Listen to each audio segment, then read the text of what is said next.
මෙහෙයුම් පද්ධති වර්ගීකරණය කරන එක. ඒ කියන්නේ කැටගරි කරන එක විවිධ විදිහට කැටගරි වෙනවා. ඒක මුලින්ම යූසර් අනුව කැටගරි කරලා තියෙනවා අපේ නෝට් එකේ.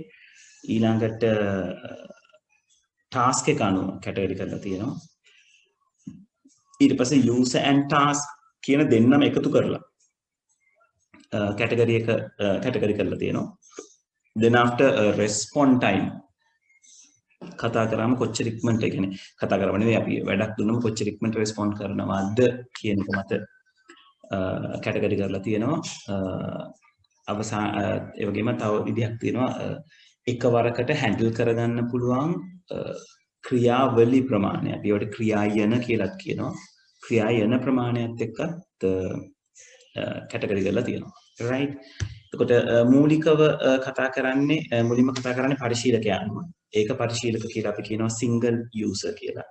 එතකොට single user කියලා කියන්නේ එක පරිශීලකයෙකුට භාවිතා කරන්න හැකියාව ලබා දෙන මෙහෙයුම් පද්ධතිය. ඒ කියන්නේ එක සැරයකට එක පරිශීලකයයි භාවිතා කරන්න පුළුවන්. මෙන්න මේ මෙහෙයුම් පද්ධතිය. එතකොට අපි අද භාවිතා කරන හැම මෙහෙයුම් පද්ධතියක්ම single user operating system එකක්. ඒ කියන්නේ ඒක පරිශීලක එකක්. අපි දැන් මම මේ වෙලාවේ interact වෙන්නේ මගේ operating system එකත් එක්ක. ඕගොල්ලෝ ඒ වෙලාවේ interact වෙන්නේ ඕගොල්ලන්ගේ operating system එකත් එක්ක. ඒකට දැන් ඒක 3-4 දෙනෙක් බැලුවා කියලා පරිශීලනය කිරීමක් කරන්නේ. OS එකත් එක්ක interact වෙන්න පුළුවන් වෙන්නේ එක්කෙනෙකුට විතරයි. right. එතකොට ඒ වගේම ඊළඟට කතා බහ කරනවා පරිශීලකයෝ ගොඩක් එකවර භාවිතා කරන්න පුළුවන් operating system එක. කියන්නේ operating system එක තියෙනවා. ඒක කීප දෙනෙක් එකම වේලාවකදී භාවිතා කිරීම. ඒතර භාවිතා කරනවා කියලා කියන්නේ බලනවා කියන එක නෙවෙයි ආයිස්තරයක්. භාවිතා කරනවා කියලා කියන්නේ උදාහරණයක් විදිහට operating system එක තියෙනවා. මම Word පාවිච්චි කරන අතරතුරේ තව එක්කෙනෙක් Excel පාවිච්චි කරනවා. තව එක්කෙනෙක් PowerPoint පාවිච්චි කරනවා. ওই විදිහට ඒ වගේ හැකියාවක් තියෙනවා server operating systems වලට. ඒතර server operating system එකක් install කරාම operating system එක install වෙලා තියෙන්නේ server පරිගණකයක නැත්නම් සේවාදායක පරිගණකයක. එයත් එක්ක connect වෙන්න පුළුවන් network එකක් හරහා තව පරිශීලකයන් විශාල ප්‍රමාණයකට. විශාල කියන්නේ ගොඩක් විශාල ප්‍රමාණයක් නෙවෙයි.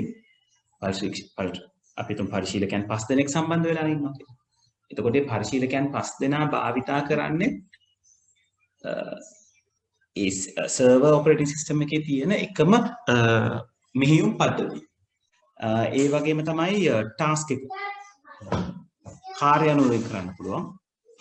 එක සැරයකට එක task එකක් කරගන්න. ඒ කියන්නේ අපි දැන් භාවිතා කරන operating system එක දැන් ඔයගලන්ට මේ වෙලාවේ පේනවා ඇති මගේ task bar එකේ tasks කීපයක් open ලා තියෙනවා.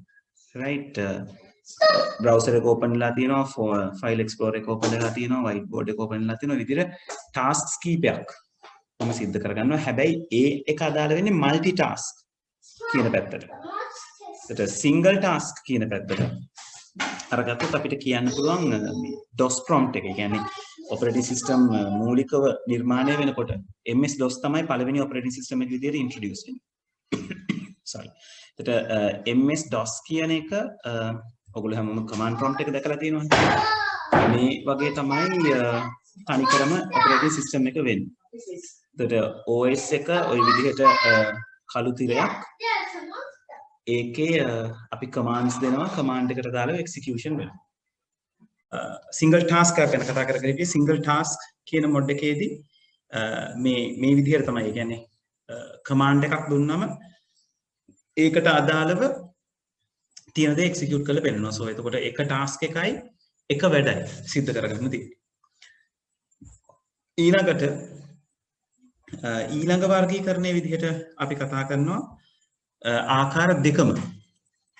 ඒ කියන්නේ ටාස්ක් එක සහ පරිශීලකයා කියන දෙන්නම එකතු කරලා ඉවරලා කොහොමද වර්ග කරගන්නේ කියලා.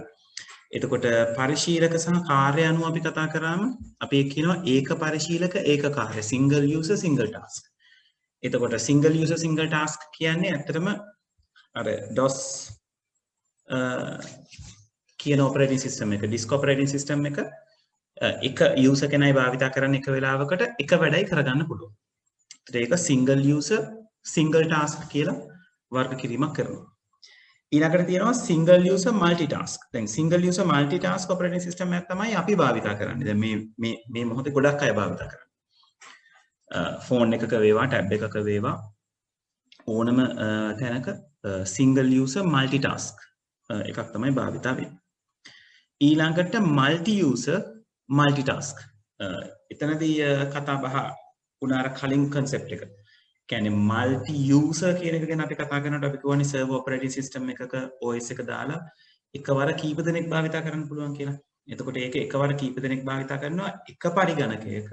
ඒ භාවිතා වෙන user කෙනෙක් applications කීපයක් දැන් මේ අපි Windows වල open කරනගෙන ඉන්නවා වගේ application කීපයක් run කරන්න පුළුවන්. එතකොට ඒවට අපි කියනවා multi user multitask කියලා. right? හරි ඊළඟට අපි ඊළඟට වෙන් කරලා තියෙනවා ක්‍රියාවලි හැසිරීම අනුව. මේ ක්‍රියාවලියක් කියන එක අපි ඉස්සරහට බොහොම විස්තර කරලා කතා කරනවා. මම ගිය සතියේ මට සඳහන් කරාද කියන එක මට හරියට මතක නැහැ.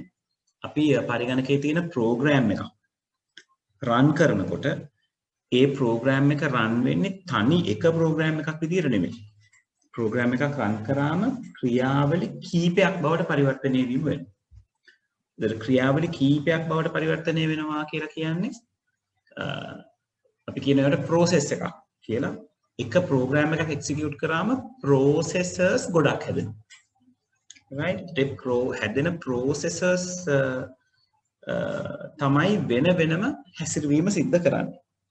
එතකොට operating system එක සමහර වෙලාවට ඒ හැදෙන දැන් උදාහරණයක් විදිහට අපි හිතමුකෝ එක ෆයිල් එකක් එක්සිකියුට් කරාම ඒ ෆයිල් එකකින් නැත්නම් ඒ ප්‍රෝග්‍රෑම් එකකින් process 10ක් හැදුණා කියලා ක්‍රියාවලි 10ක් හැදෙනවා කියලා. ඒ ක්‍රියාවලි 10 සමහර වෙලාවට එකම වේලාවෙදී ක්‍රියාත්මක වෙන්න පුළුවන්.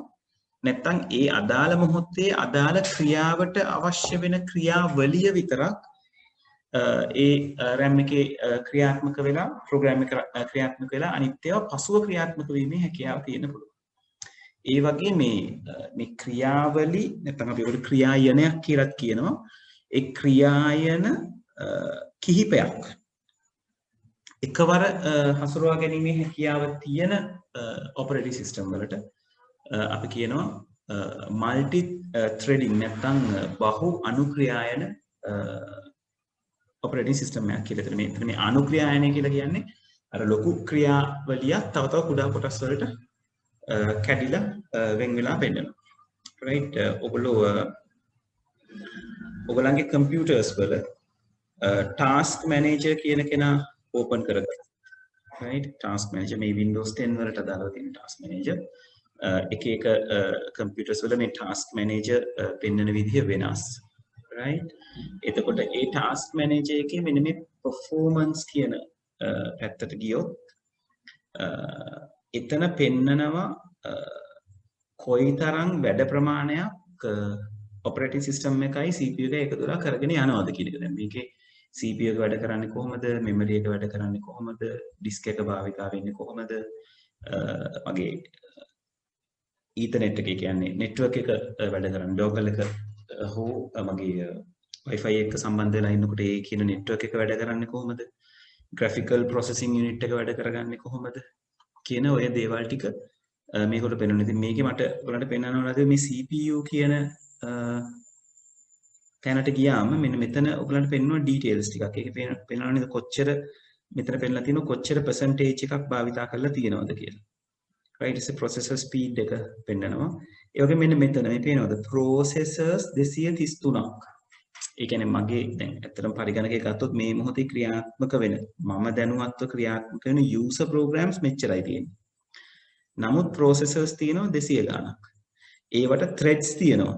ඒ කියන්නේ process එකක් තවත් පොඩි කොටස් වලට කැඩුනම තමයි අපි thread එකක් අනුක්‍රියායනයක් කියලා කියන්නේ. threads තියෙනවා 2512ක්.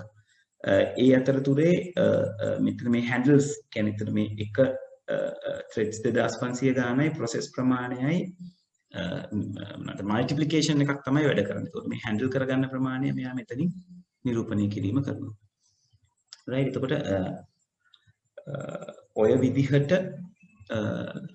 processors threads හැන්ඩල් කරගන්න පුළුවන් ඔපරේටින් සිස්ටම් එකක් අපි කියනවා බහු අනුක්‍රියායන සිස්ටම් එකක් නැත්නම් මල්ටි ත්‍රෙඩින් සිස්ටම් එකක් කියලා.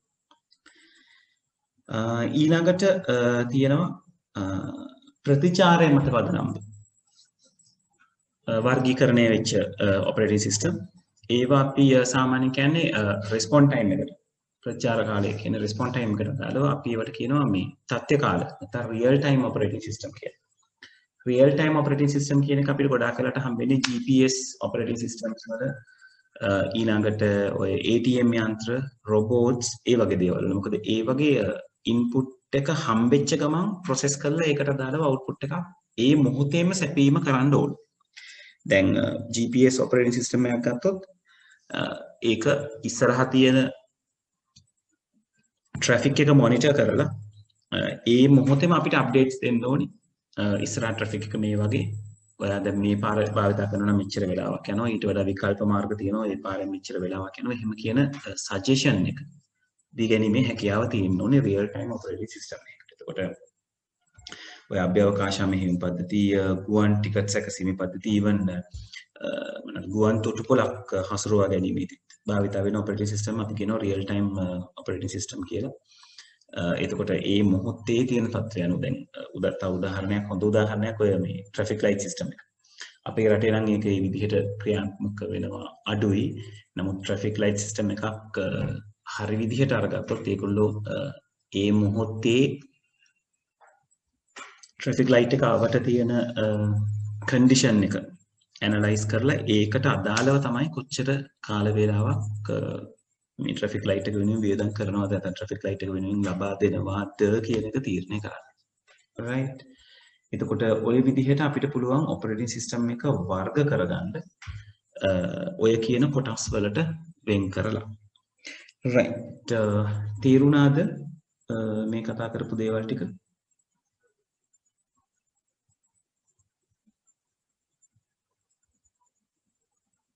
පොඩ්ඩක් කන්ෆර්ම් කරන්න ළමයි. ඔව් සර්. right. හරි. අනිත් අය right okay. right. ඊළඟට අපි කතා කරනවා ෆයිල් මෙතන තියන්නේ ෆයිල් types ගැන ගොනු වර්ග ගැන. එතකොට මෙතනදී අපි මේ කතා කරන්නේ දැන් ඉස්සරහට ඕගලන්ට කතා වෙනවා විවිධ වර්ගයේ ගොනු. ඒ කියන්නේ මේ මෙතන කතා කරන ෆයිල් ටයිප් එක ගැන කතා වෙන්නේ පරිශීලකයාට ෆයිල් එක පේන විදිහ සහ ඔපරේටින් සිස්ටම් එකට ෆයිල් එක පේන විදිහ. right. එතකොට ඒක තමයි මෙතන ගුණ වර්ග කියලා කතා කරන්නේ. තව ටිකකට පස්සේ අපි කතා කරනවා පරිගණකයේ මෘදුකාංග භාවිතයේදී අපිට හම්බෙන විවිධ වර්ගයේ ගුණ. එතකොට ඒ ගුණ වර්ගය මේ ගුණ වර්ගය පටල ගන්න එපා. මෙතනදී කතා කරන්නේ පොදුවේ ඕනම ගුණයක් ගැන ෆයිල් එකක් ගැන.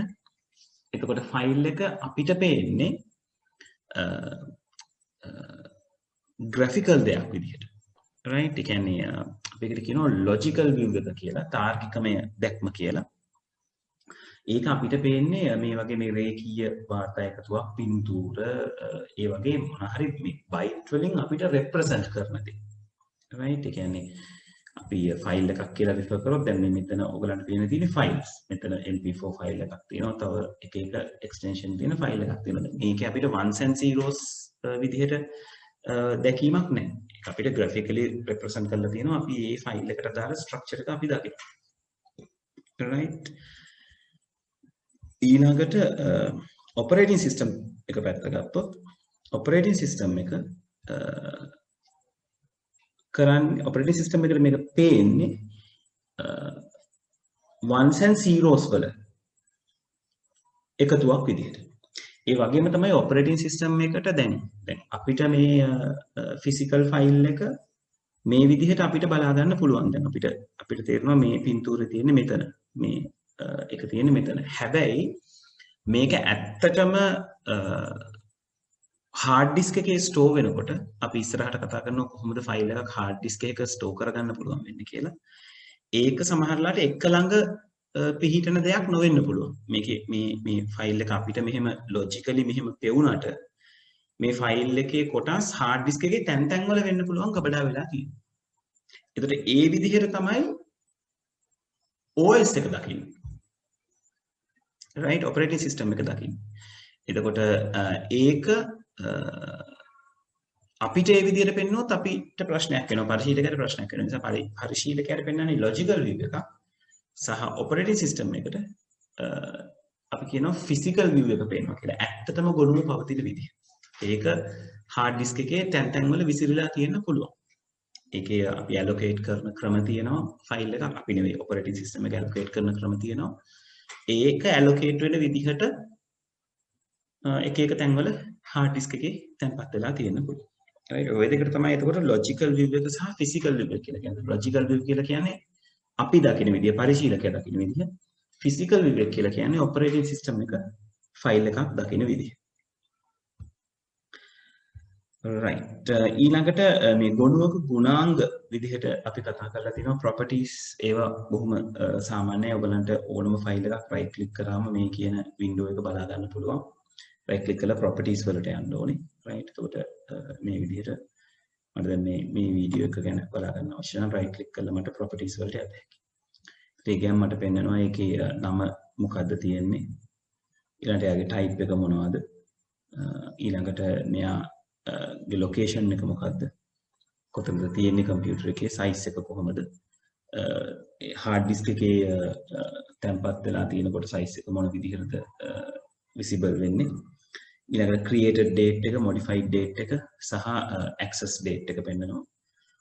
ඔය කියන දේවල් බලා ගන්න පුළුවන්. ඒ වගේම තමයි මේ ගොනුවක නම ඇතුලේ කොටස් දෙකක් පෙන්නනවා. එකක් තමයි මේ ගොනුවට තියෙන නම සහ ඩොට් එකකට පස්සේ පෙන්නනවා ගොනුවේ තියෙන එක්ස්ටෙන්ෂන් එක. right නැත්නම් ගොනු දිගුව කියලා අපි කියනවා. එතකොට ගොනු දිගුව කියන එක තීරණය වෙන්නේ එයා භාවිතා කරන මෘදුකාංගයට අදාළ. ඊට පස්සේ ගොනුවේ නම කියන එක තීරණය වෙන්නේ සමහරලාට ඒක by default name එකක් වෙනවා, නැත්නම් user දෙන නමක් වෙනවා. right ඒ විදිහට තමයි ගොනුවක properties එහෙම නැත්නම් ගොනුවක තියෙන ගුණාංග ටික ඔයගලන්ට හොයාගන්න පුළුවන්. දැන් මෙතන මේ තියෙන ගොනුවෙත් මොන જાතියේ එකක්ද මේක JPG එකක්, image එකේ නම CLI, size එක 181යි, කොතනද මේ මොනවාද ෆයිල් එක තියෙන්නේ කියන එක අපිට දැනගන්න පුළුවන්. ඒ විදිහට ඕක හැන්ඩල් කරගැනීමේ හැකියාව තියෙනවා. ගොනු වර්ග පැත්ත ගැන ගත්තොත් දැන් අර මම උඩින් කතා කරනකොට ගොනු වර්ග කියලා මම ඔය කතා කරේ. මම එතෙන්ද කිව්වේ ඔයගලන්ට ගොනු වර්ගයි මේ ගොනු වර්ගයි පටල ගන්න පදලා ඒක ෆයිල් ටයිප්ස් කියලාම තමයි අපි මෙතෙන්දි කතා කරන්නේ. අතන ෆයිල් කැටගරිස් කියලා මතක තියාගත්තත් කමක් නැහැ. ගොනු වර්ග right categories of files කියලා මතක තියාගත්තත් කමක් නැහැ. ෆයිල් ටයිප් එක කියලා අපි ගොඩක් වෙලාවට කතා කරන්නේ ෆයිල් එකේ එක්ස්ටෙන්ෂන් එක ගැන. ඒ කියන්නේ මොන જાතියේ ෆයිල් එකද දැන් ඔයගලන්ට සාමාන්‍යයෙන් ඔයගලගේ ෆයිල් නේම් එක්ස්ටෙන්ෂන්ස් විසිබල් කරගන්න පුළුවන් ඔපරේටිංగ్ සිස්ටම් එකේ උදව්ව අරගත්තම දැන් මෙතන මේ තියෙන තැන තියෙන ෆයිල්ස් ටික ගත්තොත් මැග්නිෆයර් එක පොඩ්ඩක් පාවිච්චි කරනවා. එතකොට මේ ෆෝල්ඩර්ස් වලට එක්ස්ටෙන්ෂන් එකක් එන්නේ නැහැ. මේ දෙන්න ෆෝල්ඩර්ස් දෙකක්. මෙතන එක්ස්ටෙන්ෂන් එක png. මේ දැන් මේ ඔයගලන්ට පේන විදිහට මේ ඩොට්ස් හැමතැනම තියෙනවා. එතකොට මේ ෆයිනල් ඩොට් එකට දකුණු පැත්තෙන් තියෙන එක තමයි ගොනු දිගුව වෙන්නේ. අනිත් ඩොට්ස් 9 කොටස් විදිහට අරගෙනීමේ හැකියාව තියෙනවා. එතකොට මෙයා png එකක්. මේක එක නම් ගොඩකුත් එක්ක තියෙන කෙනා JPG ෆයිල් එකක්. right දැන් සාමාන්‍යයෙන් අපි ගොනුවක් රීනේම් කරන්න කියලා අරගත්තම අපිට highlight වෙන්නේ ගොනුවේ නම. extension එක රීනේම් වෙන්නේ නැහැ. මොකද extension එක රීනේම් වුණොත් ඒ ගොනුව ඒ જાතිය නැත්නම් ඒ ගොනු ඕපන් කරන මෘදුකාංගය හරහා ඕපන් කරගන්න බැරි වෙලා යනවා. දැන් මේ JPG කියන එක delete කරලා වෙන මොකක් හරි නමක් දුන්නොත් delete කරනකොට මෙයා warning message එකක් දෙනවා. file name extension එක change කරන්න හදන්නේ සමහර වෙලාවට use කරන්න බැරි වෙන්න පුළුවන්. ඔයාලට හොඳටම sure ද change කරන්න ඕනේ කියලා. එතකොට yes කියලා දුන්නොත් ඔයාලට පුළුවන් මේකේ තියෙන මේ file type එක නැත්නම් file extension එක change කරන්න. එතකොට අනිත් ඒවා අරගත්තම ඒ කියන්නේ ෆයිල් එකේ තියෙන JPGs PDF පැත්ත ඔය පැත්ත අරගත්තම එක එක ෆයිල් types ඔයගලන්ට හොයාගැනීමේ හැකියාව තියෙනවා.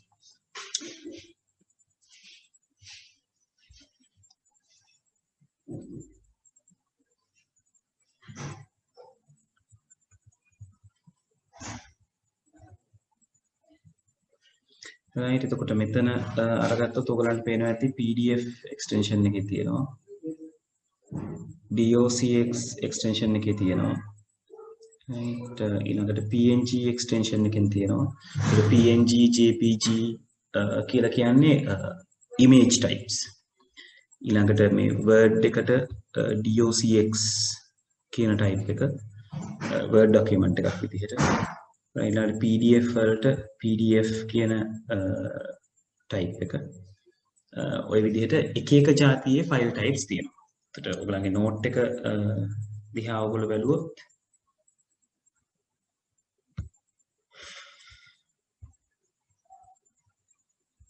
තප්පරකින් magnifier අස් කරගන්න ඕනේ.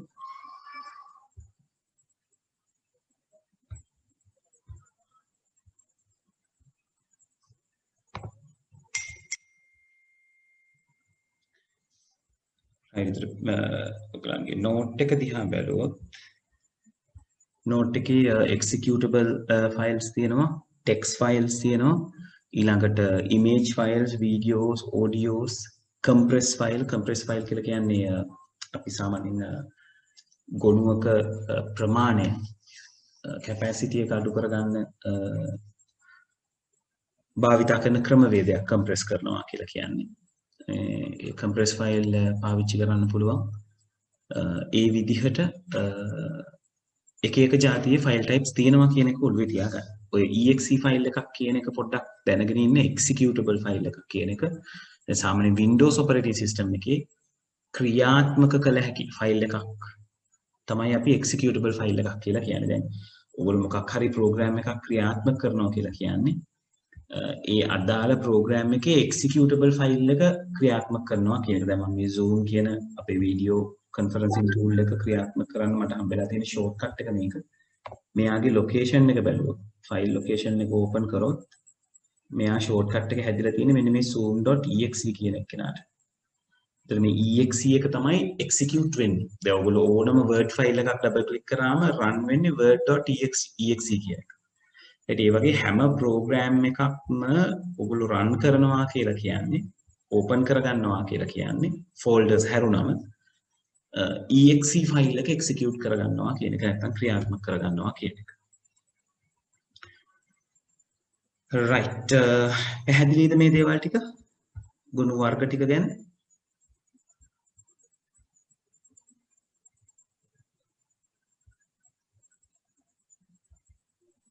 ඔව් සර්. right අනිත් අය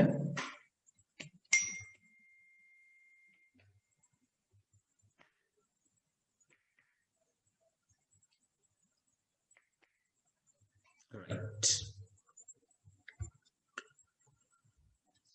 හරි ඊළඟට අපිට කතා බහ කරන්න තියෙන්නේ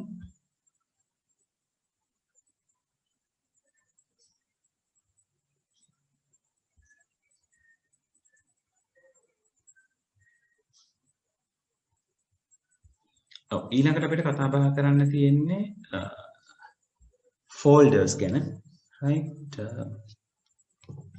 එතකොට folder එකක් අපි සාමාන්‍යයෙන් Windows operating system එකේ සරලව භාවිත කරන නම තමයි directory කියන එක. අපි directory කියන එක පාවිච්චි කරන්නේ නැහැ අතරම.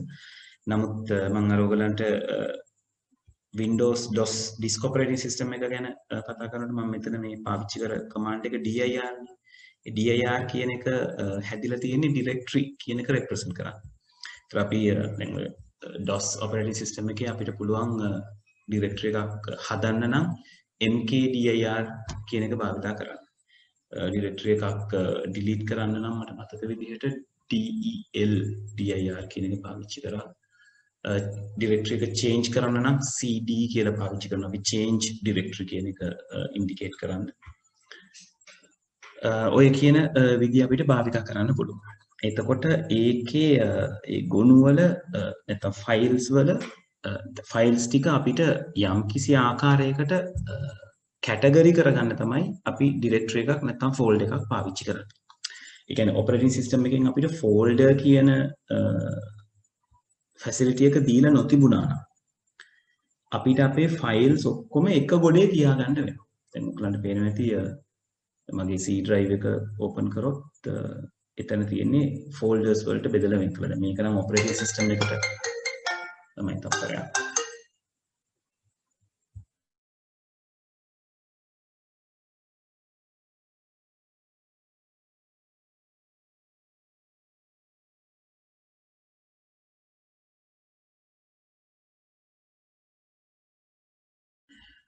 right එතකොට මේ ෆෝල්ඩර් කියන ස්ට්‍රක්චර් එක හදාගන්න අපිට ඉඩ දෙන්නේ ඔපරේටින් සිස්ටම් එක.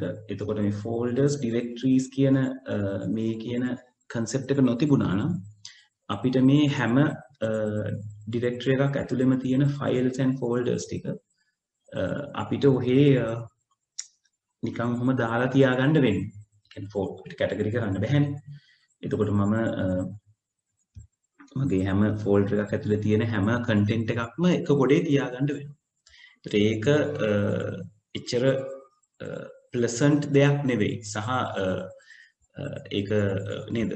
ඔළුව හරියට විකාර කරන වැඩක්. නේද? ඔක්කොම හිතන්නකො ඔයගලන් කම්පියුටර් එකේ තියෙන ෆෝල්ඩර්ස් නැතු ඔක්කොම ටික එක ගොඩේ දාලා තිබ්බා වගේ කියලා. හරියට අර නේද? අපි සාමාන්‍යයෙන් අර උයනකොට අපි හදනවානේ කවලම් මැල්ලුම කියලා. ඒක කවලම් මැල්ලුමක් වගේ තමයි. right ඒ කියන්නේ මට හොයාගන්න බෑ එක පාටවට අවශ්‍ය වෙන දේ. සමහර වෙලාවට ඕගොල්ලොත් ඒක ඒ කියන්නේ ෆෝල්ඩර් ස්ට්‍රක්චර් එක කොච්චර දීලා තිබ්බත් ඕගොල්ලෝ කම්පියුටර්ස් පාවිච්චි කරනකොට ගොඩාක් වෙලාවට ඕගොල්ලෝ මේ ෆයිල්ස් ටික ඔක්කොම ඩෙස්ක්ටොප් එකේ හදාගන්න පුරුද්දක් තියෙනවා නේද? සමහර ගොඩක් වෙලාවට අපි ඉස්කෝලේ වල මුහුණ දෙන ඔය අත්දැකීමට ඩෙස්ක්ටොප් පිරෙන්න ෆයිල්ස් දාලා තියෙනවා. ඔක්කොම ඒ කියන්නේ සේව් කරන්න තියෙන්නේ හරියට එතනම විතරයි වගේ අදහසකින් සේව් කරලා තියෙනවා. එතකොට ෆයිල් එකක් හොයාගන්න ගියාම හරි අපහසුයි. ඉතින් මේ ෆැසිලිටි එක OS එකෙන් දීලා තියෙද්දි අපි භාවිත නොකර අමාරු වැටෙන වැඩක් තමයි එහෙම අවස්ථාවලදී අපිට දකින්න හම්බෙන්නේ. right එතකොට මේ ඩිරෙක්ටරීස් වල නැත්නම් ෆෝල්ඩර්ස් වලට අපි කැටගරි කරන හැම ෆයිල් එකක්ම ඒ ෆයිල් එකකට ස්ට්‍රක්චර් එකක් තියෙනවා ඕනම ෆයිල් එකකට. ඒක දැන් අපි අර කලින් කතා කරා ෆයිල් එකක් අපිට පේන විදිහ සහ ඔපරේටින් සිස්ටම් එකට පේන විදිහ. එතනදී අපි කතා කරේ විසිබල් වෙන විදිහ ones and zeros විදිහටද කොහොමද කියන එක. මෙතෙන්දී අපි කතා කරන්නේ ෆයිල් එකේ ස්ට්‍රක්චර් එක ගැන ව්‍යුහය ගැන. මේ හැදෙන ව්‍යුහය සමහර ගොඩාක් ෆයිල්ස් තියෙන්නේ මේ ටෙක්ස්ට් බේස් කරපු ෆයිල් එකක් විදිහට. right පාට ගොනුවක් විදිහට තියෙනවා.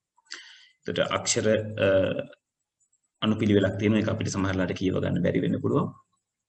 ඒ විදිහට ටෙක්ස්ට් ෆයිල් එකක් විදිහට තමයි දකින්නේ. ඔයගොල්ලන්ගේ ඉමේජ් එකක් වුණත් ඔයගොල්ලන්ට ටෙක්ස්ට් ෆයිල් එකක් විදිහට view කරගන්න පුළුවන්. හැබැයි ඒක අපිට ඉන්ටර්ප්‍රිට් කරගන්න බෑ. අපිට කියව ගන්න බෑ. නමුත් ඔයගොල්ලන්ට view කරන්න පුළුවන්. right දැන් උදාහරණයක් විදිහට මම මෙතන තියෙන මේ ඉමේජ් එක මම 1 2 3 කියලා රීනේම් කරලා මෙයාගේ එක්ස්ටෙන්ෂන් එක මම txt කියලා චේන්ජ් කරා. මම අහන එක්ස්ටෙන්ෂන් එක චේන්ජ් කරන්න හදන්නේ කමක් නැද්ද ෂුවර්ද කියන එක මම yes කියලා දෙනවා. ඊට පස්සේ මම මෙයාව ඩබල් ක්ලික් කරලා ඕපන් කරොත් මට ඕපන් වෙන්නේ ওই විදිහට තමයි ඉමේජ් එක. මේ තියෙන්නේ මගේ ඉමේජ් එක. ඒත් මේක අපිට කොයිම වෙලාවකවත් කියව ගන්න තේරෙන්නේ නැහැ. නමුත් මේක ටෙක්ස්ට් බේස්. right. එතකොට ඒ වගේ ෆයිල්ස් බහුතරයක් තියෙන ටෙක්ස්ට් බේස් ෆයිල්ස් ඒ වගේම තමයි ඔබ්ජෙක්ට් ෆයිල් විදිහට තියෙන ඔබ්ජෙක්ට් ෆයිල් එකක් කියලා කියන්නේ මේ නැවතත් අර ක්‍රියාත්මක කරගන්න පුළුවන්. එහෙමත් නැත්නම් මේ අපි කියනවා යන්ත්‍රකේතයේ බවට හැරවිච්ච ආකාරයේ ෆයිල්ස් කියලා. ones and zeros වලින් හැදිලා තියෙන ඒවා කෙලින්ම යන්ත්‍රයට තේරුම් ගන්න පුළුවන් ආකාරයේ ෆයිල්ස් කියලා. එතකොට ගොනු ව්‍යුහය ඒ විදිහයි. අපි ගොනු පද්ධතිය ගැන කතා කරලා ගේට්ස් පාඩම පැත්තට යමු. මේ ගොනු පද්ධතිය නැත්නම් ෆයිල් සිස්ටම් කියන එක ඔයගලන්ට හඳුන්වලා දෙන්නේ Windows operating system එක මූලිකවම MS DOS කියන operating system එකත් එක්ක තමයි නැත්නම් very first disk operating system එකත් එක්ක තමයි file type කියන එක file system කියන එක හඳුන්වලා දෙන්නේ. ඒතර එතනදී හඳුන්වලා දෙන ක්‍රමය තමයි මේ file allocation table කියන system එක. file allocation table system එකේදී file එකක් hard disk එකේ ඇත්තටම කොතනද තියෙන්නේ කියන එක වෙනම table එකක maintain වෙනවා. ඒක operating system එක තමයි ඒක maintain කරන උදව් වෙන කෙනා. මේ FAT එක පාවිච්චි කරලා දැන් මේ hard disk එකේ මේ මම පාට කොටස් විදිහට පෙන්නලා තියෙන files තියෙන තැන් ඒවා කොතනද තියෙන්නේ කියලා මේ table එකක maintain වුණා. ඒක හරියට අර පොතක පටුණක් වගේ. ඒතකොට hard disk එකේ යම් කිසි තැනකට යන්න අවශ්‍ය නම් operating system එක මුලින්ම කරන්නේ file allocation table එකේ entry එක check කරලා ඊට පස්සේ ටක් ගාලා ඔය disk එක කරකවලා head එක move කරනවා. head එක කියලා කියන්නේ මෙයාට මේ තියෙන්නේ platters කියලා අපි කියනවා. ඒ disk එක කරකවලා head එක move කරනවා අදාළ තැනට. එතකොට මේ file එක read කිරීමේ හැකියාව අරගන්න පුළුවන්. එතකොට ඔය විදිහට තමයි file allocation table කියන file system එක හැදුනේ. එතනදී පොඩි අවාසියක් තිබුණා. අවාසිය තමයි මේ අවාසියක් නෙවෙයි ඇත්තට මේක එක එයාගේ අපි එකට කියන්නේ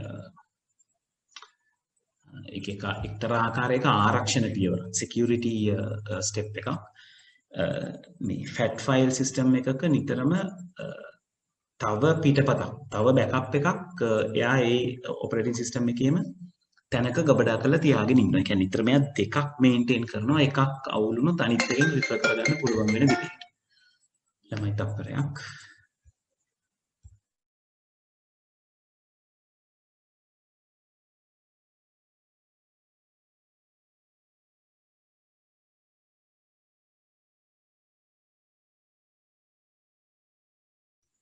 right එතකොට fat file system එකේදී හැකියාව තිබුණේ නැහැ ෆයිල් සිස්ටම් එකක් තියෙන තැන රිෆර් කරගත්තා වුණාට ෆයිල් එකකට අදාළව තව ඇට්‍රිබියුට්ස් තියෙනවා ලක්ෂණ තියෙනවා ඔය security encryption වගේ දේවල් එහෙම එකක් දෙන්නේ ඒක නිකන් බොහොම බේසික් ෆයිල් සිස්ටම් එකක් ඔය fat file system එක තමයි පස්සේ කාලෙකදී FAT16 FAT32 වගේ වෙන්න ඩෙවලොප් වෙන්නේ. එතකොට පොඩි අමතර විශේෂාංගයකට එකතු වෙනවා.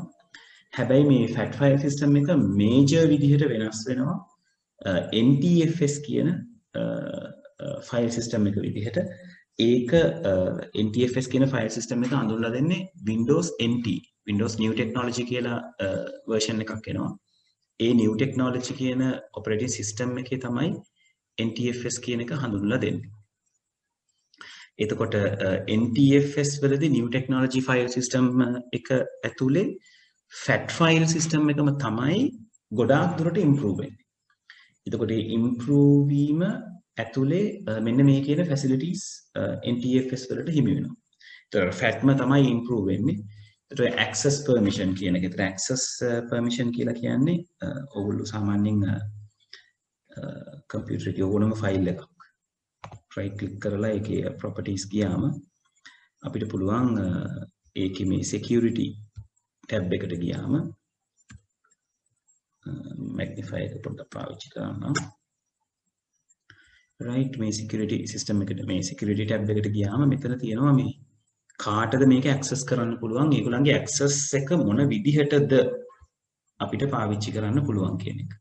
මෙතන මම තෝරලා තියෙන මේ authenticated user අවසර දෙන ලද users ලට modify කරන්න read execute ඔක්කොම ටික කරන්න පුළුවන් දැන්. ඒ වගේ අපිට මෙතනට පුළුවන් කෙනෙක්ව add කරන්න. ඒ කියන්නේ තවත් user කෙනෙක් මට අවශ්‍ය නම් add කරලා එයාට මේ read කරන access එක විතරක් දෙන්න පුළුවන්. සමහර අවස්ථාවලදී අපිට සමහර access permissions හදන්න පුළුවන්, privileges හදන්න පුළුවන් මේ ඒ file එක access කරන්න බැරි වෙන්න.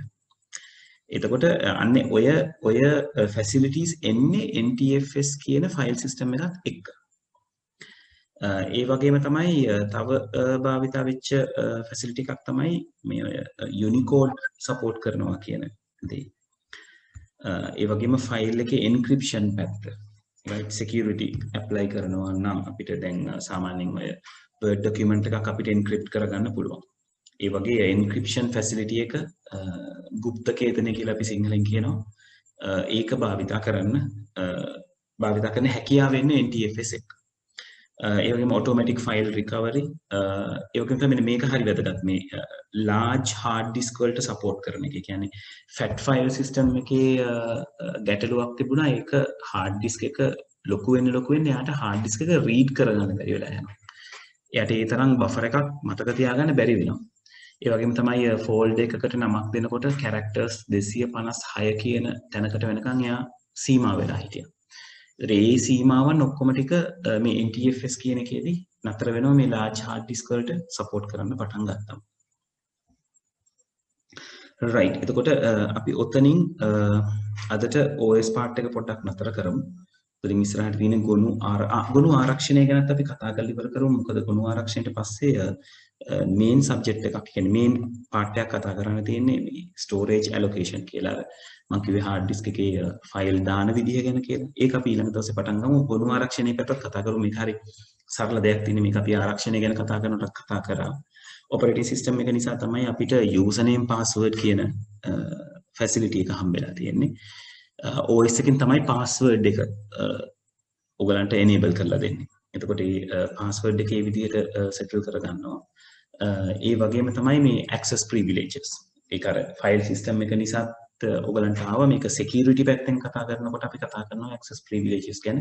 ඒතර අපිට අවශ්‍ය නම් එකම file එක නැත්නම් එකම folder එක අපිට පුළුවන් යම් users ලා ප්‍රමාණයකට access කරන්න දෙන්න සහ තවත් users ලා ප්‍රමාණයකට access deny කරන්න නැත්නම් access කරන්න නැති කරන්නත් පුළුවන්. දැන් ගොඩක් වෙලාවට අපි ඉස්කෝලවල ලැබ් එහෙම configure කරනකොට අපි C drive එක ළමයින්ට access කරන්න බැරි කරනවා. වෙන කිසිම දෙයක් නිසා නෙවෙයි. එතනට ගිහිල්ලා මොනවා හරි ෆයිල් එකක් එහෙම වුණොත් ගැටලුවක් වෙයි වෙන අවස්ථාවලදී. එතකොට ඒ වගේ වෙලාවක ටීචර් ලොගින් එකකින් C drive එක access කිරීමේ හැකියාව තියෙනවා. එතකොට ඔන්න access privileges ලේ කරගන්නත් අපිට operating system එක උදව් වෙනවා. right එතකොට security පැත්තෙන් ඒ අවස්ථා දෙක ගැන තමයි නැත්නම් මේ facilities දෙක ගැන තමයි කතා කරන්නේ. password දෙන්න පුළුවන් වෙන එක සහ access privileges ලබා දෙන්න පුළුවන් දෙන එක. හරි පොඩ්ඩක් confirm කරන්න වැඩේ clear ද කියන එක.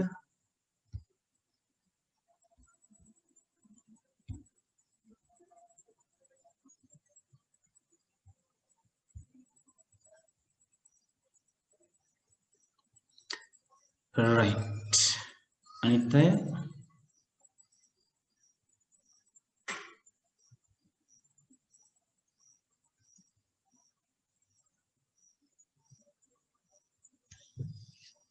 පැහැදිලිද මේ වෙනකන් කතා කරපු දේවල් ටික?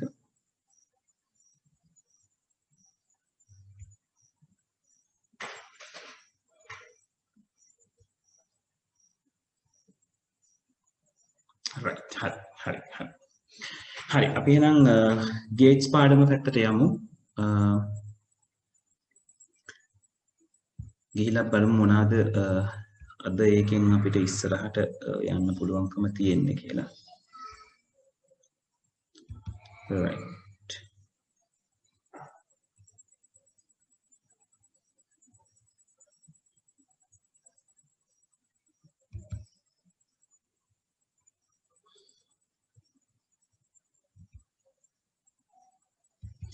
හරි ගිය සතියේ අපි අර සරල කිරීම වලට අදාළව තියෙන මූලිකම දේවල් ටික කියන්නේ මේ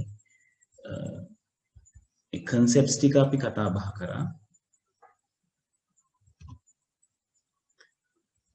එතකොට මම ඔයගලන්ට කිව්වා මේ ටික එක කොලයකට අරගන්න කියලා. ඉස්සරහට වැඩ කරගෙන යනකොට ඔයගලන්ට උවමනා වෙනවා මේ දේවල් ටික. ඒක නිසා එක කොලයකට අරගන්න කියලා මම හිතන්නේ මම කිව්වා. කට්ටිය ලෑස්තිද ඒ කියන දේවල් ටිකත් එක්ක?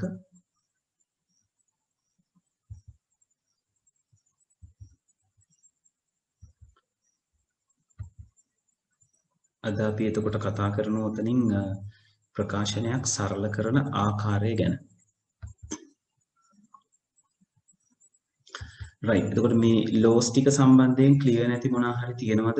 නැවත මොනවා හරි කතා බහ කරන්න ඕන දේවල් ටික දැන් laws ටික ලියාගෙන නැත්නම් එක තැනකට මම පොඩි වෙලාවක් දෙන්නම් ඒ ටික ටක් ගාලා කොලේකට ටක් ගාලා දැන් ලියලා අරගන්න. මොකද ඔයගලන්ට එපා වෙනවා ඕක පෙරලා බලන්න ගියාම. මම අත්දැකීමෙන් කියන්නේ. හැමෝම ලියාගෙන තියෙන ලෝස් ටික මට පොඩ්ඩක් කන්ෆර්ම් කරන්න ලෝස් ටික එක පොඩි කොලයකට පොළ තීරුවකට ලියාගෙන දෙන්න කියලා. right හරි. කුසල් හරි අනිත් කට්ටිය.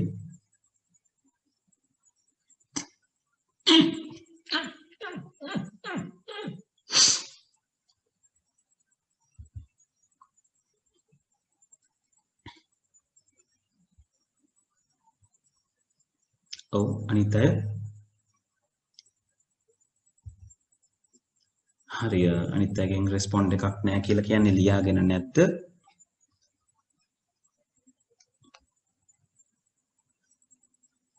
හරි මම විනාඩි 2-3ක් දෙන්නම්.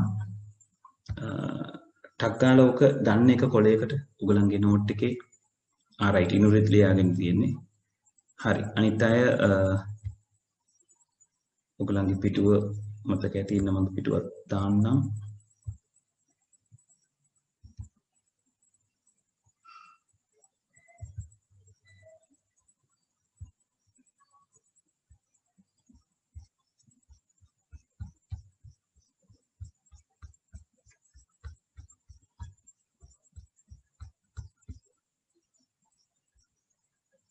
හරි මෙන්න මෙතන ඉඳලා ලියවෙන්න ඕනේ.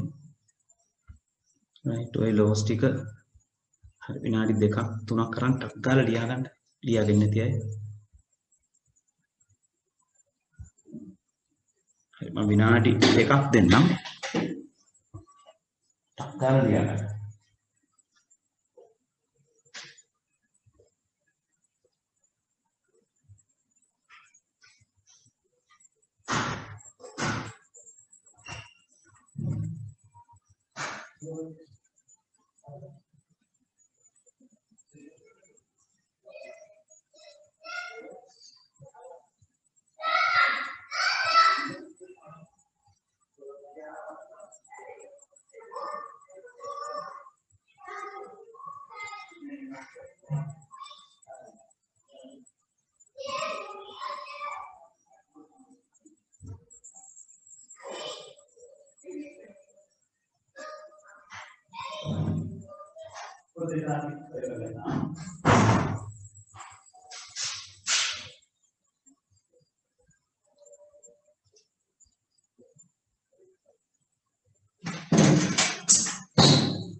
හරිද? අනිත් අය මට ටක් ගාලා කන්ෆර්ම් කරන්න. right මම බලන් ඉන්නේ ඔයගොල්ලෝ ලියලා ඉවර වෙනකම්.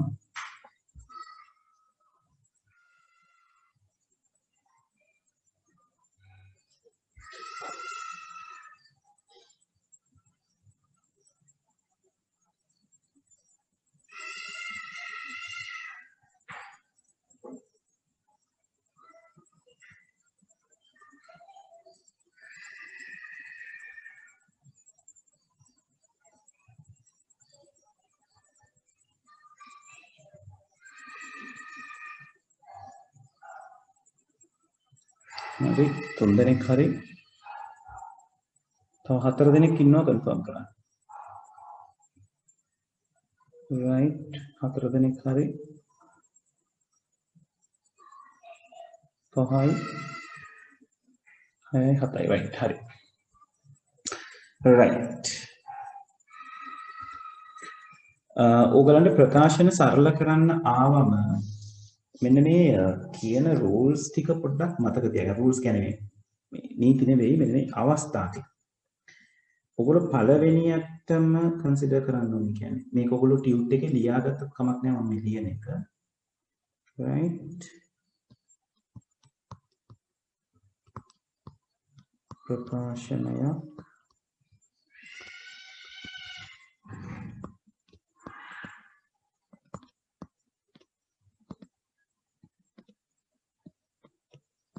සරල කිරීමේදී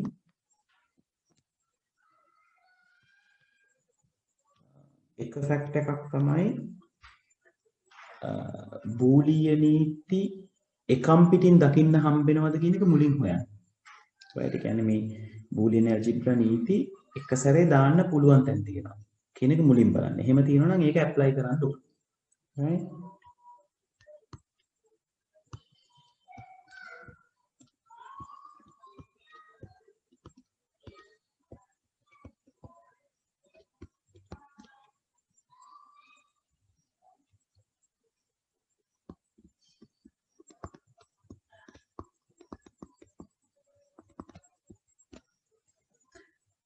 එහෙම ඇප්ලයි කරන්න නැත්නම් ඊළඟට ඕගොල්ලෝ බලන්න ඕනේ පොදුපද. මේ පොදුපද එළියට ගන්නවා කියලා කියන්නේ ඔයගලන්ගේ එක රූල් එකක් භාවිතා වෙනවා ඩිස්ට්‍රිබියුටිව් ලෝ කියන එක, විඝටන න්‍යාය කියන එක. right පොදුපද එක්නම් ඉවතට ගන්න. දැන් මේ පොදුපදයක් නම් ඉවතට ගන්නවා කියන එක සිද්ධ වෙන්න ඕනේ පොදුපදේ ඉවතට ගත්තම වරහන් ඇතුලේ හැදෙන දෙයින් ඕගලන්ට තවදුරටත් ඉදිරියක් පේන්න ඕනේ. يعني කිසිම විදිහකින් ඉදිරියකට යන්න බැරුව පොදුපද තියනවා කියලා එළියට අරගෙන තේරුමක් නැහැ. يعني ඔයගොල්ලෝ පොදුපදේ එළියට ගන්න ඕනේ. ඔයාගේ පොදුපදේ එළියට ගත්තම වරහන මේ වගේ වෙනවා. ඒක නිසා මට වරහන මේ විදිහට කරගන්න පුළුවන් වගේ ඉදිරි දැක්මක් ඔයාලට තියෙන්න ඕනේ. right ඒ වගේම තමයි අර මොනවාද පොදු බා එකක් තියෙනකොට right විචල්්‍ය කීපයකට පොදු අනුපූරණයක් තියෙනකොට ඩී මෝගන් පාවිච්චි කරා.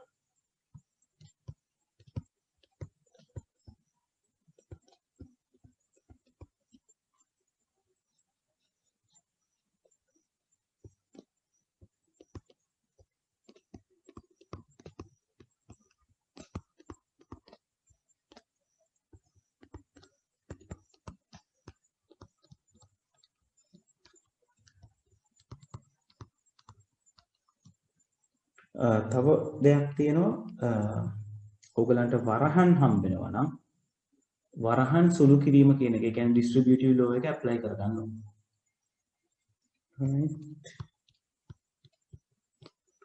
වරහන් සහිත ගුණිතයක්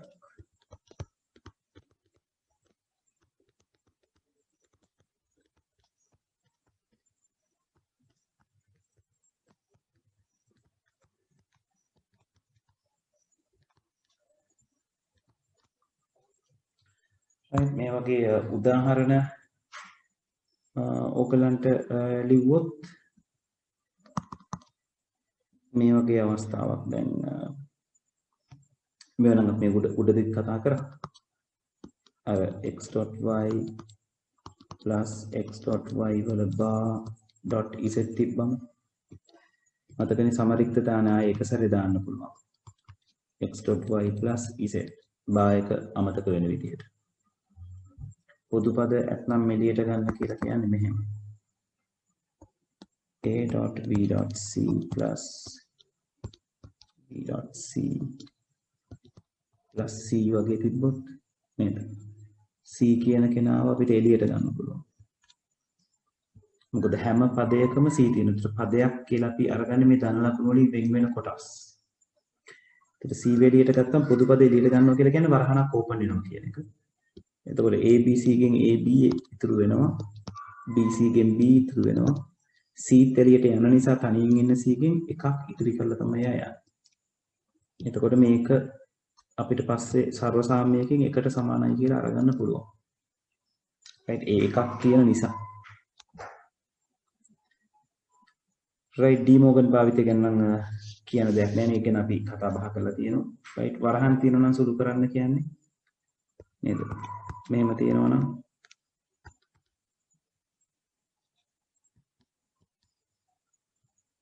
right ඔය වගේ අවස්ථාවක් අපි AB plus AC විදිහට සුළු කරගන්න ඕනේ. වරහන් දෙකක් තිබ්බොත් දෙකට ගැලපෙන විදිහට.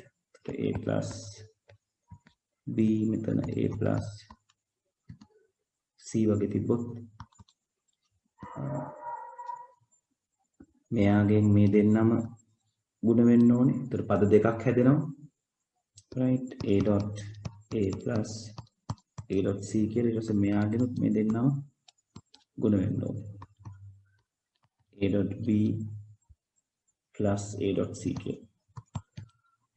right ඔය වගේ තියෙන අවස්ථා ටිකක් ගැන සැලකිලිමත් වෙන්න. එතකොට ඔයගලන්ට හරි ලේසි මේ වැඩේ කරගන්න. හරි මේක චුට්ටක් ලියා ගන්නකො.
හරිද ළමයි?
right.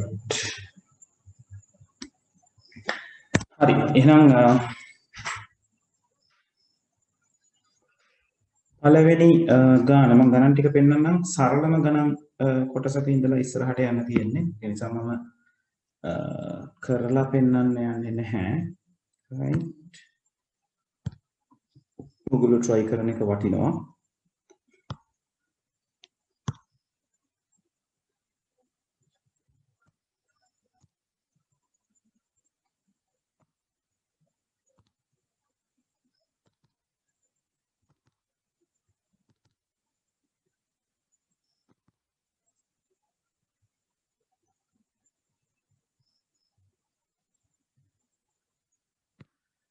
කරගෙන ළමයි.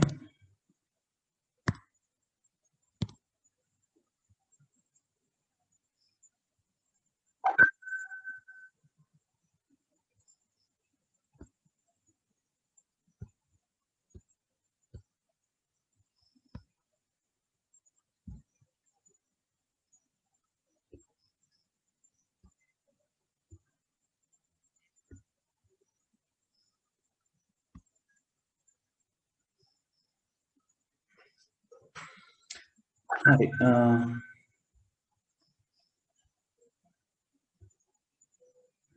right. මේ තියෙන්නේ ගණන් ටික.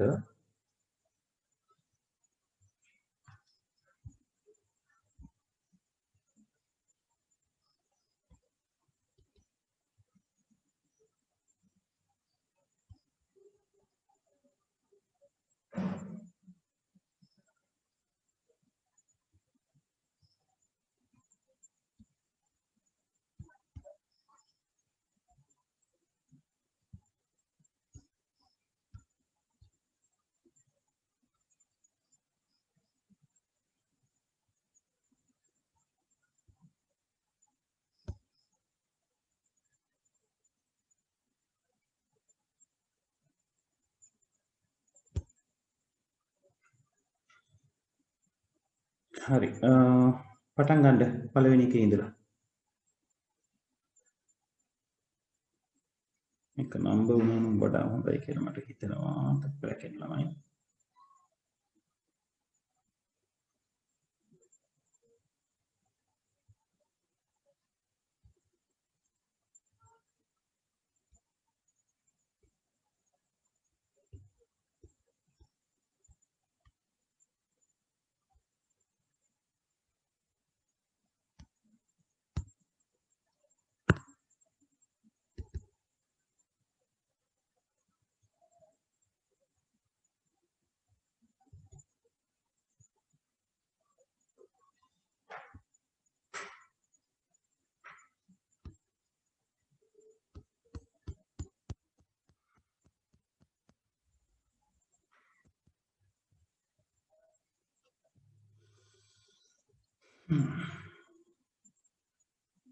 මෙතනින් බලනවා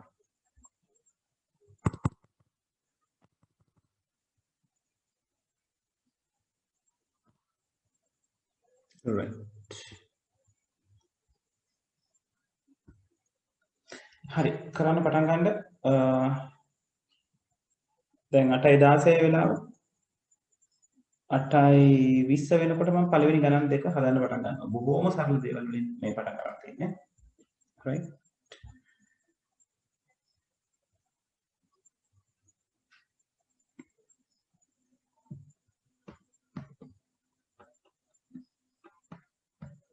එතකොට බූලියන් තියරි ටික දාලා මෙයාව පුළුවන් තරම් සරල කරන්නයි බලන්නේ right ඒ කියන්නේ පුළුවන් තරම් උත්තරේ පොඩි කරන්න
right මම පළවෙනි ගාන හදනවා බලන්න ඔයගොල්ලෝ එක හරියට හදාගත්තද කියලා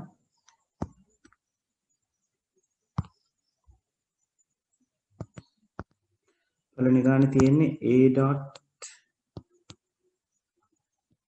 a.b එකතු කිරීම a.b bar එතකොට මම මේකේ ඔයගලන්ට කිව්වා ක්‍රම කීපයක් නේද එක සැරේ ඇප්ලයි කරන්න පුළුවන් ඒවා තියෙනවා නම් එක සැරේ ඇප්ලයි කරන්න පොදු පද තියෙනවා නම් පොදු පද එළියට ගන්න. ඒතර මෙතන එක සැරේ ඇප්ලයි කරන්න තරම් දෙයක් අපිට පේන්නේ නැහැ. බොහොම පැහැදිලිව පේන දෙයක් තමයි දෙන්න ගාම a කියන අකුර තියෙනවා කියන්නේ. දැන් b and b bar කියන්නේ වෙනස් ಜಾති දෙකක්. එතකොට මට පුළුවන් a කියන කෙනාව එළියට ගන්න. වරහණක් ඕපන් වෙනවා. ඇතුළේ ඉතිරි වෙනවා b plus b bar කියන එක. නා ඒ වගේ මට මේක කියන්න බැරි වෙච්ච දෙයක් තිබුණා. ඔයගොල්ලෝ සිම්ප්ලිෆයි කරනකොට සිම්ප්ලිෆයි කරන්න භාවිතා කරන න්‍යාය ඔයගොල්ලෝ ලියන්න ඕනේ. අර අපි සත්‍යාපනය කරනවා වගේ සාධනය කරනවා වගේ ජ්‍යාමිතිය ගණන් ලියන්න ඕනේ මොකද්ද පාවිච්චි කරන්න කියලා. ඒකෝල මෙතන එක්ක විඝටන න්‍යාය කියලා ලියන්න ඕනේ. එහෙම නැත්නම් ඔයා ටිකක් ඈතින් කොටු වරහන ඇතුලේ පෙන්වන්න ඕනේ මොකද්ද ඔයගලන්ගේ මොකද්ද පාවිච්චි කරපු තියරි එක මොකක්ද කියලා. right එතකොට මේක මම පෙන්නුවොත් x dot y plus z කියන එක නා x dot y plus x dot z කියලා ලියන්න පුළුවන් කියලා. ඔක තමයි පෙන්වන්න ඕනේ මේක තමයි මම පාවිච්චි කරපු තියරි එක. මේකේ විලෝමය කියන්නේ විරුද්ධ අතර තමයි අපි පාවිච්චි කරලා තියෙන්නේ. දැන් b plus b bar කියලා කියන්නේ එකයි. ඒකේ න්‍යාය තමයි x plus x bar equals to 1 කියන්නේ. එතකොට a dot 1 කියලා කියන්නේ a. එතනට අරකට න්‍යාය තමයි x dot 1 සමානයි x කියන න්‍යාය. ඔය විදිහට ඔයගලගේ ගාන ඉවර වෙන්න ඕනේ. right මේක තේරුණාද? මම මේ කරපු විදිය තේරුණාද? ඔව් සර්. right අනිත් අය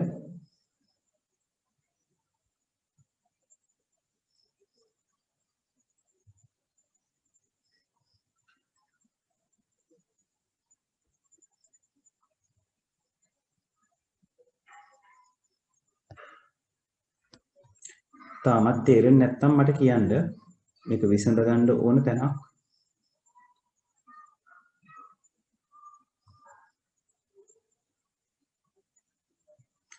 right හරි මම දෙවෙනි ගානක් මෙතනම හදනවා. දෙවෙනි ගාන බොහොම සරල ගානක් නිකම් වරහන් සුදු කරලා පෙන්වන්න විතරයි තියෙන්නේ. a වාරයක් b plus c මේක ගුණ කරන්න තියෙන්නේ a dot b එකතු කිරීම a dot c. ඔච්චරයි. ඔතනින් එහාට අපිට මේක සුදු කරන්න බෑ. right ඒතකොට මේකට අපි පාවිච්චි කරන්නේ විකටන න්‍යාය. x dot y plus z කියන එක. අපි ලියනවා x dot y plus x dot z කියන. ඔච්චරයි. හරි තුන්වෙනි ගාන හැමෝම හදලා තනියෙන් වරහන් දෙකක් සුළු කරන්න තියෙන්නේ. right එතකොට ඒක තනියෙන් හදලා මට උත්තරේ එවන්න ඕනේ. a plus b වාරයක් b bar plus c. එතකොට මේක අපි කලින් කතා කරපු විදිහට මෙයාගෙන් මේ දෙන්න වැඩි වෙන්න ඕනේ මෙයාගෙනුත් මේ දෙන්න වෙන වෙනම ගුණ වෙන්න ඕනේ ඒවා ප්ලස් මාක් වලින් තමයි බැඳෙන්නේ. right තුන්වෙනි ගාන කරලා මට එවන්න බලන්න WhatsApp.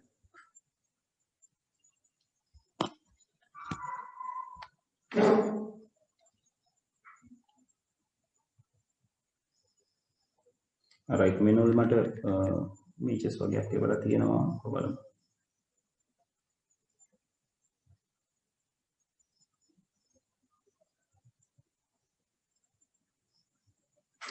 හරි මෙනුල් දැන් අපි කතා කරගෙන වාට ඒක ක්ලියර් ඇති නේද?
ළමයි මොකද තත්ත්වේ?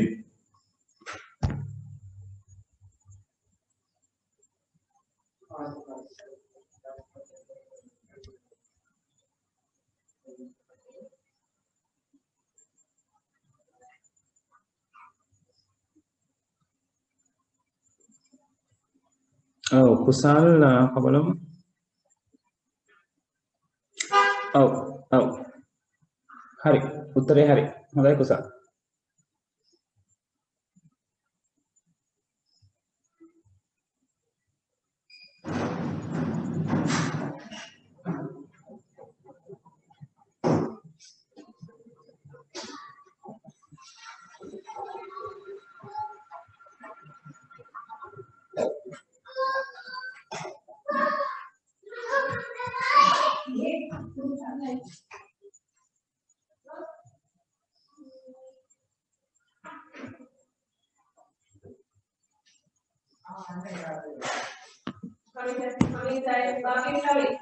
right එතකොට මෙතන බොහෝම සරල දෙයක් තියෙන්නේ ಗುಣ කරන එක හරියට කරගන්න ඕනේ a.b bar එකතු කිරීම a.c එකතු කිරීම b.b bar එකතු කිරීම b.c ඒ විදිහට තමයි වරහන් හතර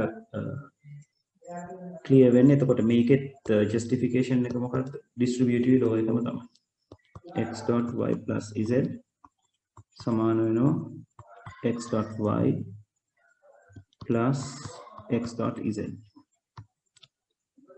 එතකොට මෙතනදී මේ b.b bar සමාන වෙනවා බිඳුවට එතකොට ඒක අපි ලියනවා a.b bar plus a.c plus බිඳුව plus b.c මේකෙන්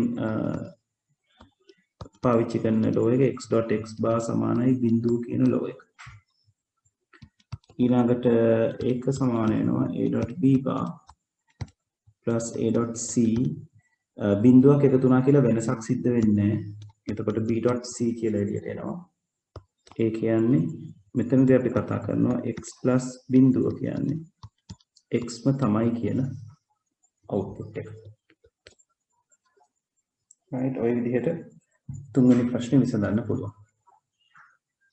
හරි මේ වෙනකන් කරපු ගණන් තුනේ ගැටලු තියෙන අය ඉන්නවා. තියෙනවා නම් කියන්න. තේරෙන්නේ නැත්නම් සම්පූර්ණයෙන් තේරෙන්නේ නැහැ කියන කියන්න. right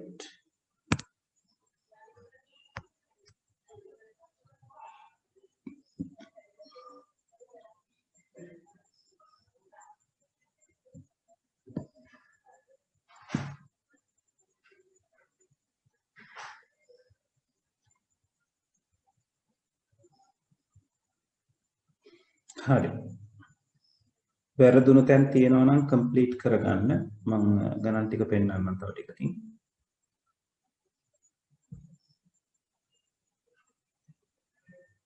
right හරි ළමයි මම ගණන් ටික මේ WhatsApp එකකට දාන්නම් එතකොට ඔයගලන්ට රිෆර් කරගන්න පුළුවන් වෙයි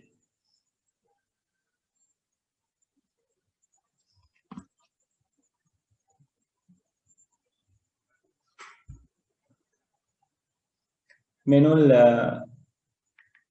ඒවල තියෙනවා මට පොඩක් ඉන්න මෙනුල් මම බලලා කියන්නම්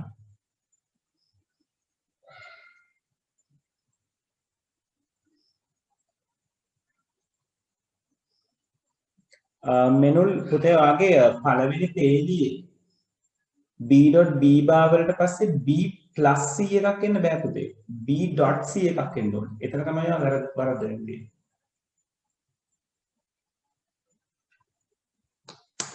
මෙනුල් ඔයා එතන වෙන තියරි එකක් ඇප්ලයි කරේ නැහැ නේද? a.b bar a.c b.b bar b.c වෙන්න ඕනේ පුතේ.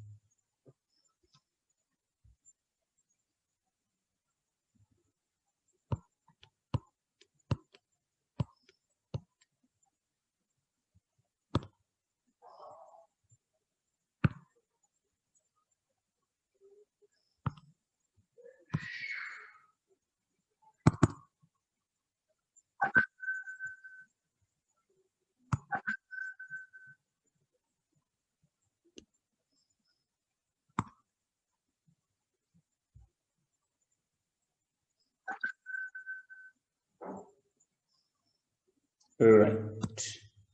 හරි මම ප්‍රශ්න ටික WhatsApp එකට දැම්මා. right කට්ටිය එතනින් පොඩ්ඩක් රිෆර් කරගන්න. මේක මේ මෙතන තුන්වෙනි ගාන ලියා ගන්න තව කවුරු හරි ඉන්නවා නම් ඒ දේවල් ටික ක්ලියර් කරගන්න. WhatsApp එකේ තියෙනවා. ඔයගලන්ට රිෆර් කරන්න පුළුවන්.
මෙනුල් මං ඔයා වැරදියට අරන් තියෙන තැන පෙන්නන්නම්. right මේක අනිත් අයත් බලාගත්තට කමක් නැහැ. ඒක common වරද්දන තැනක්. මෙනුල් මේක a + b bar a.c plus c.b කියලා ලියාගෙන තියෙනවා අර b.c එක. ඊට පස්සේ මෙනුල් ඔයා මේ ටිකට නේද පුතේ c plus c කියන එක c කියලා අරගෙන තියෙනවා. ඔයා ඊට පස්සේ ලියලා තියෙනවා a.b bar plus a.c.b කියලා. මේ වැඩේ වැරදි. හේතුව තමයි මෙතන මේ AC කියන්නේ එක පදයක්. ඒගොල්ලෝ එක සෙට් එකක් විදිහට ඉන්නේ. B.c කියන්නේ එක පදයක්. එක සෙට් එකක් විදිහට ඉන්නේ. ඒතර එයාගෙන් කෑල්ලක් ගලවලා අපිට අරගන්න බෑ මෙන්න. ඒකට ඔයා කරන්නේ A.c ගෙන් C කියන කොටසත් B.c ගෙන් C කියන කෑල්ල විතරක් අරගෙන එකතු කිරීමක් කරනවා. ඒක කරන්න බෑ. right මේ කතාව වැරදි. right තේරුණාද මෙනුල්?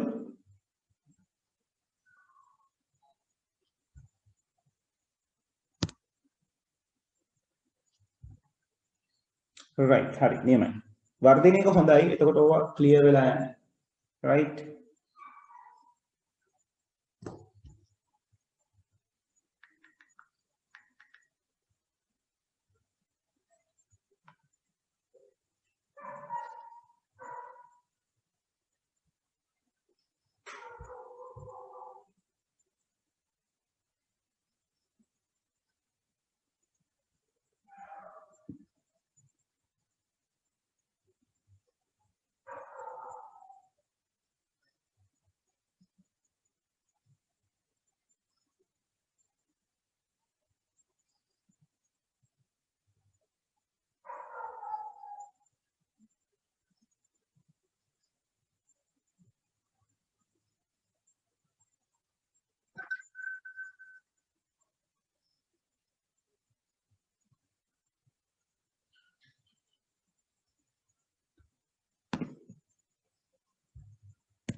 හරි මම හතරවෙනි ගාන හදනවා.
right හතරවෙනි ගානේ තියෙන්නේ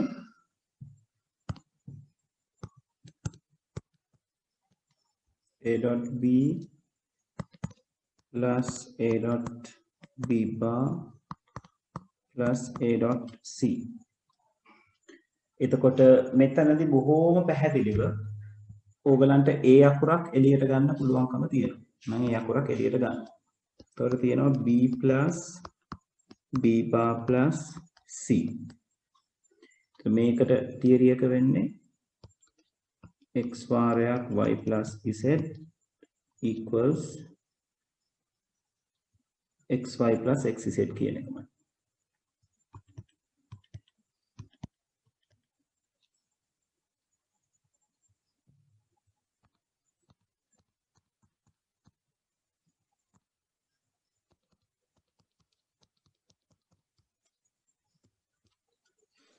ඊළඟට මේ දෙන්නට ඕගලන්ට කියන්න පුළුවන් එකයි කියලා. ඒ කියන්නේ a1 plus c.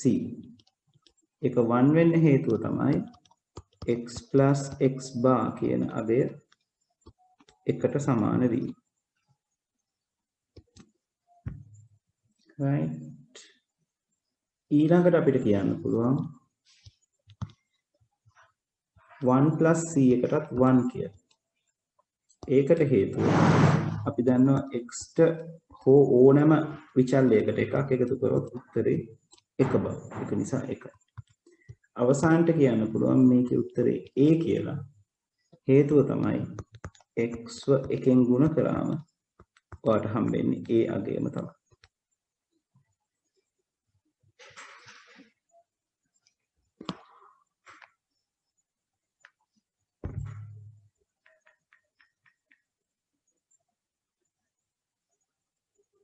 හරි අද පොඩ්ඩක් කට්ටිය රෙස්පොන්ඩ් කරන ප්‍රමාණය අඩුයි. කුසල් මට උත්තර දුන්නා. දිල්ෂාන් මොකද තත්ත්වය?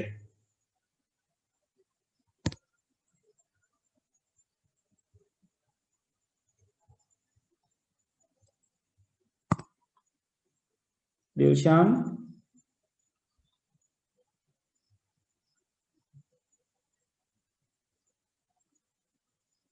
right හරි. හරි හිර වෙන්නේ නැහැනේ. right හොඳයි. ඉමාෂි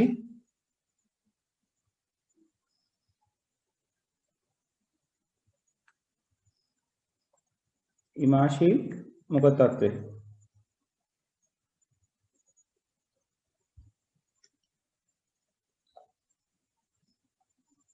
මෙනුල් කරගෙන යනවා. මෙනුල් මට එවනවා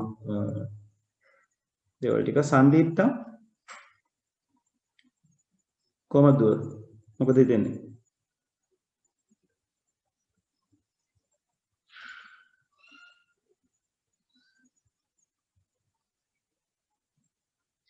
right හරි. ඊළඟ ගානකට හදලා එවන්න ඕනේ කට්ටියම. ඉමාෂි මොකද තත්ත්වය? රෙස්පොන්ඩ් කරේ නෑ මට. තරිඳු සර් ඔව් පුතේ. පොඩ්ඩක් ආයි කියනවද මගේ මේ Wi-Fi කනෙක්ට් නැති වෙලා දෙතුන් සැරයක් කටුණා ක්ලාස් එක. ඒකෙන් දන්නේ නැහැ මොකද කරන්න ඕනි කියලා. කොතනද දුවට දැන් මේ ඒ කියන්නේ අර මම මුල් ටික කරන් යනකොට කතාව තේරුණා නේද? ඕ තුනෙන් පස්සේ තුන්වෙනි ගානෙන් පස්සේ ඔව් තුන්වෙනි ගානෙන් පස්සේ පුතේ මම මේ හතරවෙනි ගාන මෙතන හදලා පෙන්නුවා. මේ තියෙන්නේ 4. හතරවෙනි ගාන හදපු විදිය මම මෙතන පෙන්නලා තියෙනවා. කොහොමද ගිහිලා තියෙන්නේ කියලා. දුවට කරගෙන යන්න අපහසුද? පස්වෙනි ගාන දැන් තනියෙන් කරලා එවන්න ඕන පුතේ මට. හරි සර්. හරි. try කරන්නකෝ.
right මෙනුල් මට උත්තරය ආව බලමු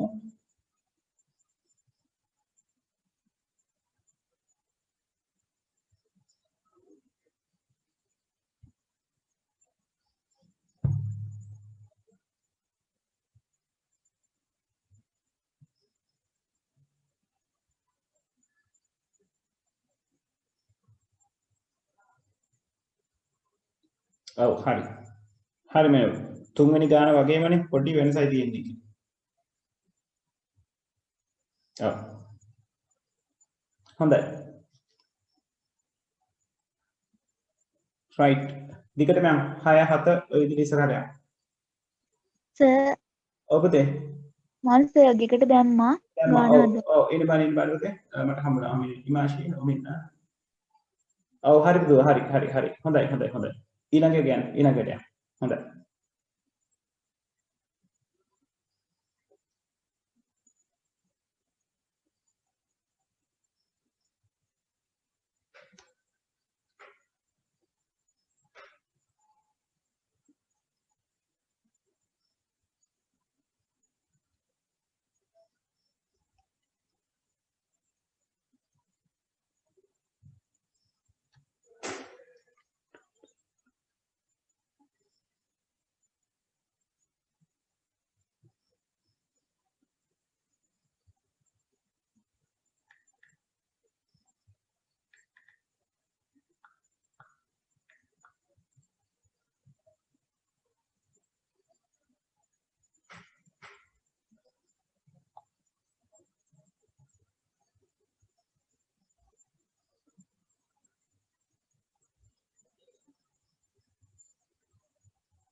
right තරින්දු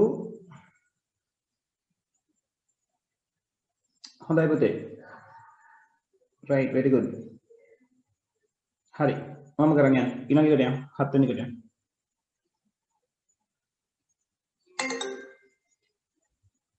hello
right ළමයි කාල වේලාව ටික පහුවේගෙන යනවා සංදීප්තා උත්තරයක් ආවේ නැහැ තාම දුව හදපු ටික එවන්න ඉමාෂි එවුවා නේද right හරි ඔව් තා බොහොම සුළු කට්ටියයි ඉන්නේ මට දේවල් ටික එවන්න ඔයගලන්ගේ ප්‍රශ්න ටික තියෙනවා WhatsApp group එකේ ඒක නිසා මේ සතිය ඇතුළත ওই ටික try කරන්න right ලබන සතියේ අපි ওই දේවල් ටික කතා බහ කරනවා මම ওই ප්‍රශ්න 16ම කරනවා එතකොට ඔයගලන් ප්‍රැක්ටිස් වෙන එක වැඩි ප්‍රැක්ටිස් කරන එක තමයි කරන්න තියෙන්නේ ඒක කරලා ඊට පස්සේ අපි බලමු K-maths වලින් කොහොමද සුළු කරගන්නේ කියන එක right මෙනුල් ඊළඟ උත්තරේ තාව ඉන්න බලන්න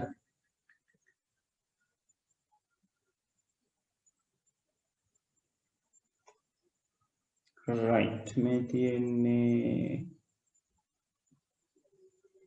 yes හරි හොඳයි හරි පුතේ 6 වෙනි ගාන හරි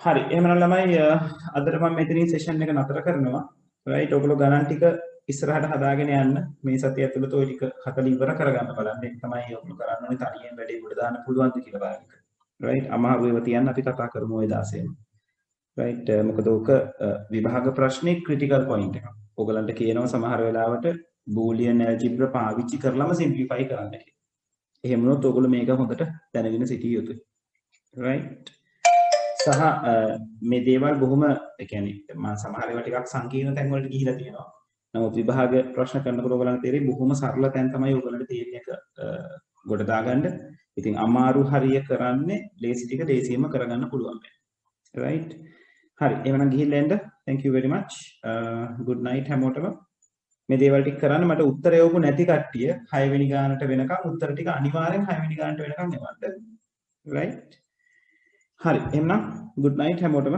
ගිහිල්ලා එන්න right